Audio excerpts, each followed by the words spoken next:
हम सबको पता है कि पूरे नारुतो वर्ष में उचिया सेकंड स्ट्रॉन्गेस्ट क्लैन है आफ्टर ओरोत्सुकी।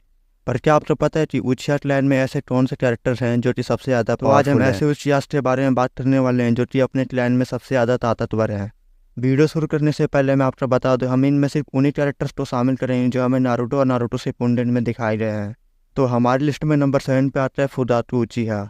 ये इताची और सास्के का फादर है और ये उचिया क्लैन का लीडर भी था। ये फोर्थ होतागे जितना पावरफुल था और इसके पास अपना खुद का मांगेक्यू शारिंगान भी था। इसका दावा था कि ये अपने मांगेक्यू शारिंगान से 9 टेल्स को भी कंट्रोल कर सकता है। इसके मांगेक्यू शारिंगान ने इताची को अपने घुटनों पर ला दिया था। इताची ने इसके मांगेक्यू शारिंगान में सिर्फ 2 सेकंड के लिए देखा था और वो वहीं पे डरने लग गया था। पर हमें इसकी रियल पावर कभी देखने को ही नहीं मिली। इससे पहले इताची ने ही उसे मार दिया और इसे एक निकनेम भी मिला था विकेट आइटे नाम से। नंबर 6 पे आता है इजुना उचिहा। ये मादरा का छोटा भाई था जिसको कि तोबिरामा ने मार दिया था।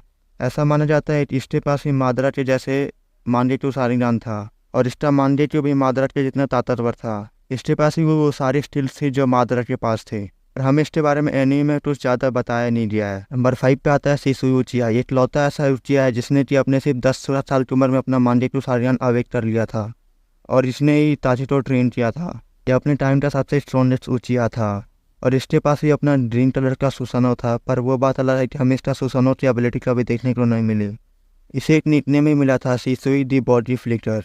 ये अपनी बॉडी को बहुत तेज़ी से मूव कर सकता था। नंबर 4 इताची उचिहा। अब इसके बारे में तो मैं क्या ही बताऊं, इस कैरेक्टर के बारे में तो हर कोई जानता है।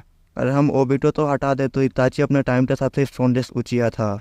इसका सबसे पावरफुल वेपन है इसका मांगेक्यू शारिंगान, जिससे बचना किसी के लिए बस की बात नहीं है। इसके सुपियोमी से बच निकलना किसी के लिए बस की बात है ही नहीं। और इसका दूसरा सबसे पावरफुल वेपन है इसका सुसानो।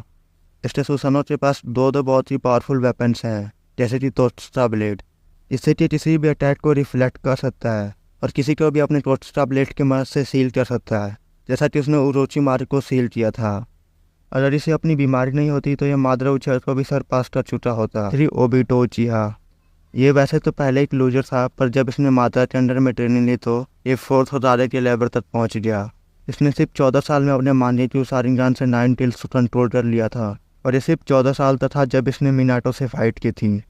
इसी ने याइटो को भड़काया और उसे मजबूर किया तात्सुकी ओटो बनाने को। ओबिटो के पास अपना टामियोई डायमेंशन है, जिससे कि ये कहीं पे भी टेलीपोर्ट हो सकता है, किसी को भी अपने टामियोई डायमेंशन में ले जा सकता है। Number 2 Sasuke उचिहा। ये भी बहुत ही ज़्यादा पावरफुल है और इसने अपने भाई इताची से बदला लेने के लिए ओरोचिमारू के साथ काम किया और उसके साथ ट्रेनिंग की। इसी के बहुत ही ज़्यादा पावरफुल बन गया था। पर अपने भाई की सच्चाई जानने के बाद इसने अपना मांगेक्यू शारिंगान अवेक कर लिया था।